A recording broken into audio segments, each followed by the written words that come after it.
अस्सलाम वालेकुम स्टूडेंट्स। आज की जो वीडियो है हमारी वो है एक बहुत इम्पोर्टेंट टॉपिक पे है। ये एक बहुत इम्पोर्टेंट डिफरेंस है जो कि पेपर में आ जाता है और बच्चे कंफ्यूज हो जाते हैं। ये हमारे पास है डिफरेंस बिटवीन मास और वेट में, ठीक है। बच्चों को लगता है कि ये जो मास और वेट है वो दोनों क्या है, सेम है, लेकिन ये सेम नहीं है। ये हर लिहाज से क्या है, डिफरेंट है एक दूसरे से। मैं आपको जो है वो आज इस लेक्चर में आपको बताऊंगी कि ये डिफरेंट कैसे हैं, ठीक है।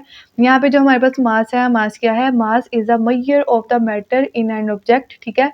किसी भी ऑब्जेक्ट के अंदर जो मैटर है उसको मेजर करने को हम क्या बोलते हैं, मास बोलते हैं। लेकिन जो हमारे पास वेट है वो क्या है, एक फोर्स है।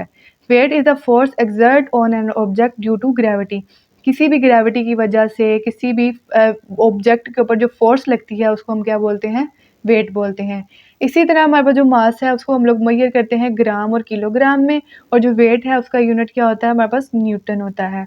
मास जो है वो एक स्केलर क्वांटिटी है, और जो वेट हमारे पास है वो क्या है, एक वेक्टर क्वांटिटी है, ठीक है, क्योंकि हमारे पास किसी डायरेक्शन में इसके ऊपर ग्रेविटी यूज होती है। इसी तरह हमारे पास जो मास है वो does not change with the position, speed and other factor. अगर हम किसी भी बॉडी को जो है उसकी पोजीशन चेंज कर देंगे, या फिर उसकी स्पीड चेंज कर देंगे, या फिर उस पर कोई भी फैक्टर्स का चेंज कर देंगे, तो मास हमारे पास उस बॉडी का सेम ही रहेगा, वो कभी भी चेंज नहीं होगा। लेकिन जो हमारे पास वेट है उसको अगर हम लोग किसी भी इसकी अगर हम लोग पोजीशन ही चेंज कर देंगे तो क्या होगा, उसका जो वेट होगा वो हमारे पास चेंज हो जाएगा।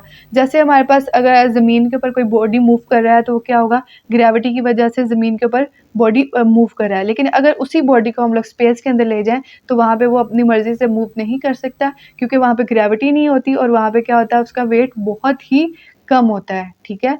इसी तरह हमारे पास जो यहाँ पे मास है, मास can be measure by using the balance और स्केल। हम लोग जो है वो मास को किसी भी बैलेंस और स्केल की मदद से मेजर कर सकते हैं। लेकिन जो वेट है उसको हम लोग जो है वो एक फार्मूले, स्पेसिफिक फार्मूले की मदद से उसको हम लोग मेजर कर सकते हैं। वो फार्मूला हमारे पास है W is equal to mg, ठीक है। हमारे पास यहाँ पे जो m है वो मास है, हम जानते हैं जो मास का यूनिट होता है वो किलोग्राम है। g हमारे पास ग्रेविटी है, और ग्रेविटी का यूनिट हमारे पास मीटर पर सेकेंड स्क्वायर होता है। जब हम लोग किलोग्राम मीटर पर सेकेंड स्क्वायर को कंबाइन जब हम इसको देखते हैं तो वो इस न्यूटन के इक्वल होता है, ठीक है। तो फाइनल हमारे पास क्या है, W is equal to n, मतलब वेट हमारे पास न्यूटन के इक्वल है।